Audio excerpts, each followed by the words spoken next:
फडणवीसावर विश्वास आहे का? विश्वास नसता आम्ही शिंदे साहेबांवरती तर वेळ दिलाच नसता. विश्वास आहे आणि मुख्यमंत्री देऊ शकतात म्हणूनच आतापर्यंत होता, आजही आहे म्हणा. पण त्यांनी ते गुन्ह्याच्या बाबत जे स्टेटमेंट केलं ते आम्हाला अमान्य आहे, कारण त्यांनी सांगितलेले गुन्हे मागं घेऊ आणि अटक कोणाला करणार नाही. त्यामुळं आमच्यात थोडा आता संभ्रम त्यांच्याविषयी निर्माण व्हायला लागला आहे.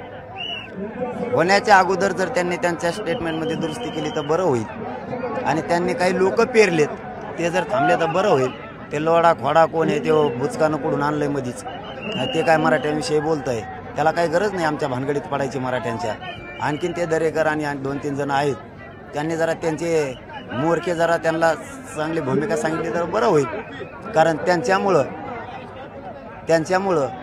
फडणवीस साहेबांची प्रतिमा मलिन होणार आहे आणि मराठ्यांच्या नजरेतून फडणवीस साहेबांनी पडू नये ही विनंती. शेवटी प्रश्न त्यांचा आहे, लढायला आम्ही सज्ज आहेत, आमचा नाविलाज होऊ शकतो.